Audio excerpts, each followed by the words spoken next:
somebody in Democratic leadership would say that out loud. Look, you want to know why there's 50,000 people in detention? You want to know why we have 1 million illegal entries in the United States? You want to know why we have these issues? Because you have failed to secure the border. You have failed to work with this president to close the 3 loopholes we've asked for 2 years to close.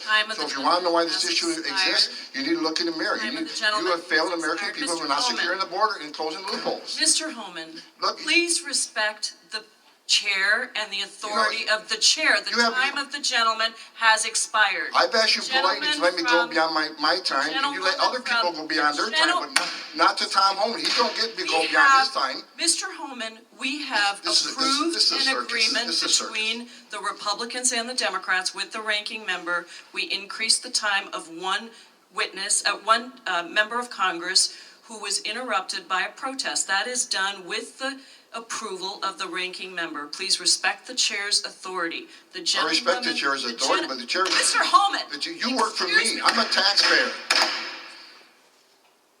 I'm a taxpayer. You work for me. The witness will suspend. It says the official recommendation. There were 3 different options presented. The third included the option for family separation. This initiative would pursue prosecution of all amenable adults, including those presenting with a family unit. Tolerance was interpreted as the policy that separated children from their... If I get arrested for DUI and I have a young child in the car, I'm going to be separated. When I was a police officer in New York and I arrested a father for domestic violence, I separated that Mr. Homan, with all due respect, legal asylees are not charged with any crime. When you're in the country illegally, it's violation 8 United States Code 1325. Seeking asylum is legal. If you want to seek asylum, you go through the port of entry, do it the legal way. The Attorney General of the United States has made that clear. Thank you, Mr. Chair. Earlier, my colleague from Maryland, Mr. Raskin, asked the panel how many people here believe that child separation is an effective policy in deterrence. And no one on the panel raised their hand. I just wanted to note that for the record, Mr. Chair. I wanted to ask a question from Professor Mukherjee. Is the United States violating or violated human rights agreements set by the United Nations in a family separation policy? Yes. International law is clear that family unity should be prioritized. So we, as members of the United Nations, signed on into an international human rights agreement saying very clearly that family separation is a violation of international human rights, and we pursued a policy that violates human rights. Mr. Chair, I was looking, how did we get to this point? How did we get to this point where we take children out of mothers' and fathers' arms? And, it dated back, family separation in the way that we have seen it, where we take children away from their parents without due process, began last year under Secretary Kirstjen Nielsen, but I had to dig further, and our staff dug further. But where did this start within the administration? She implemented it, and we found a memo. Dates back to April 23rd of 2018, where there was an official recommendation to, quote, pursue prosecution of all amenable adults who cross our border, quote, illegally, even though this applied to legal asylum seekers in practice, including those presenting with a family unit between ports of entry in coordination with DOJ. Here is the memo that I would like to submit to the congressional record. What's the date of that? It is the memorandum for the Secretary from Homeland Security. Date? April 23rd, 2018, subject increasing prosecutions of immigration violations. Without objection. And so I looked at this memo, and it seems like this is the source of it. And it seems as though, Mr. Homan, that you are the author. It says here from yourself, Kevin Michalinen, and Francis Cisna. Is this correct? Did you sign the memo? I'd have to see what you... Yeah, give her I'd be happy to provide it. And we'll provide it over, but I would like to note that here it says the official recommendation. There were 3 different options presented. The third included the option for family separation. This initiative would pursue prosecution of all amenable adults, including those presenting with a family unit. Mr. Holman, your name is on this, is this correct? Yes, I signed that memo. So you are the author of the family separation policy? I am not the author of this memo. You're not the author, but you signed the memo. Yes, a zero tolerance memo. So you provided the official recommendation to Secretary Nielsen on family, for the United States to pursue family separation. I gave Secretary Nielsen numerous recommendations on how to secure the border and save lives. But it says here that you gave her numerous options, but the recommendation was option 3, family separation. What I'm saying, this is not the only paper where we've given the Secretary numerous options to secure the border and save lives. And so the recommendation, of the many that you recommended family separation, I recommend a zero tolerance. which includes family separation. The same as is with every U.S. citizen parent gets arrested when they're with a child.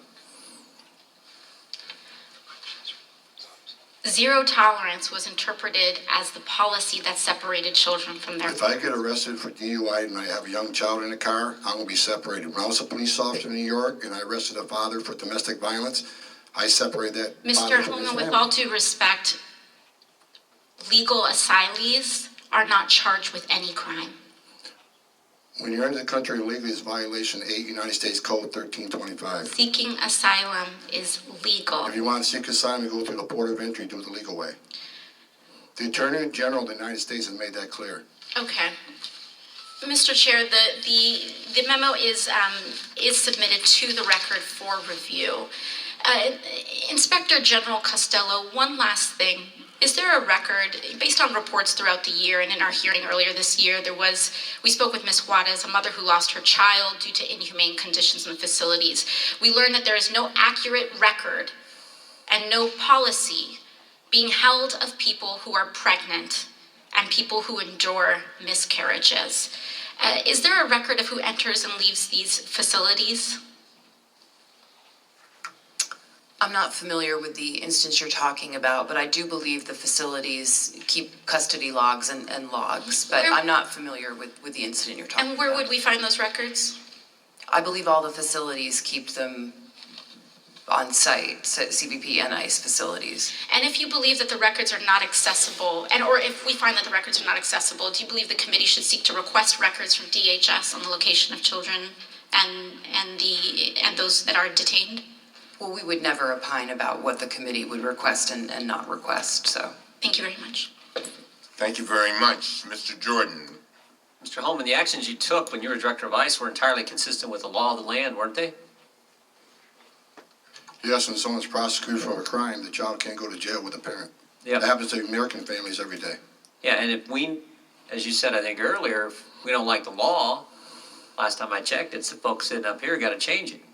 Yeah. And you've offered, I think, no more than 4 times, 3 changes to the law that would help the situation. Is that right?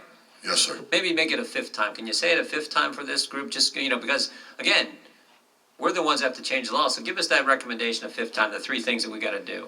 If we would close the loopholes in the TVPRA, where children in Central America are treated the same as children in Mexico, if we would change the Florida settlement agreement so we can actually detain families in family setting long enough to see a judge and plead their case, if we can change the rules of asylum so it makes more sense so 90% of the people don't pass the first interview and a lot fewer pass in front of a judge, those 3 things would make a big difference on the border and decrease the illegal entry. Because those 3 things go to the heart of the matter. They go to the incentive. Is that right? They go to incentive along with the other things, such as talking about abolishing ICE, having no detention, free education, Yeah. free medical care, citizenship for those who are here illegally. When you keep offering incentives for people to come, sanctuary cities, come to this country, you'll be protected from ICE.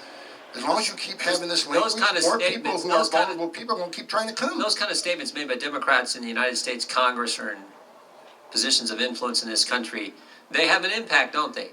They have a significant impact. When a member of Congress says abolish ICE, when another member of Congress says abolish DHS, when the Speaker of the House says walls are immoral, when the person who gave the State of the Union response to the President's State of the Union says she's okay with non-citizens voting, that all has an impact, doesn't it?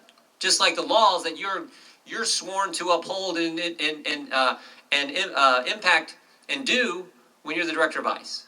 Has a significant impact, and if this would have been fixed years ago, we probably wouldn't have seen zero tolerance. We wouldn't see the conditions on the border But today. because the laws haven't been changed, because of the statements that have been made, there was a crisis. There is a crisis on the border. And that just didn't happen yesterday. Right? You think about this. There was a crisis. The administration asks for help. Democrats say it's contrived, it's manufactured, it's fake, it's not real. Then when the real crisis gets actually worse, the Democrats blame the administration for the very crisis they helped create by the things they said and the fact it won't change the law. But somehow, it's your problem. Somehow, it's the president's problem. And we have Ms. Costello, who went down there, her team went down there and looked this all over as the Inspector General. Said there's some concerns that she has, and the cause of the concerns they're trying to ascertain. Now, she also said agents are doing, I think your statement was, agents are doing their level best. Is that right, Ms. Costello? That's the experience of our inspectors. So at the their visits. Inspector General goes down there with your team, and you conclude the agents, the people that Mr. Holman used to represent, are doing their darn best they can do, but they're overwhelmed. And then you also said in your statement, in your answers a few minutes ago, you're trying to ascertain the cause. Well, that's pretty simple to figure out the cause. It's the numbers. In October, 60,000 apprehensions and inadmissibles on the border, October of last year. You know what it was in May of this year? 144,000. We know the cause. They're all coming. And they're coming because things the other side's saying, and the fact we won't change 3 fundamental things in the law. And it also might help, Mr. Holman, it also might help, because these are the ones these are apprehensions, people presenting themselves at ports of entry. It also might help if we build a border security wall, right? Instead of having the Speaker of the House say they're immoral, even though there's one in her state, it might actually help if we built the border security wall that the American people voted this president in office to do. It might actually help if we did that. Would you agree, Mr. Holman? Absolutely. Every place they built a border barrier, every single place they built a border barrier, illegal immigration decreased. Yeah, it would help with some of the tragic things that we have heard about, tragic situations that we've heard about the last couple of days, this entire week in this committee, that no one wants to see happen. The young mother who lost her daughter, it's tragic. No one wants those, but if we did the things you're talking about, we could help avoid some of those kind of incidents from happening in the future. Is that right, Mr. Holman? Yeah, if I can respond And to you're that. the guy who has lived it, breathed it, felt it, managed it. You know more than, you have more expertise in this area than anyone in this room. Is that right? I believe so, but let me I know so. Let me respond to the one child that died. It's tragic. Tragic. Sure is. But you know, as long as we're showing a lot of pictures, if I can have just 30 seconds. Here's a picture. Her name is Serenity. She was 9 months old, 9 months. Raped and murdered by an illegal alien because of open borders policy. Here's Irana. She was 5 years old. Raped repeatedly and murdered by an illegal alien. Here's Louise Solomon. She was 93. Multiple rapes and murdered by an illegal alien.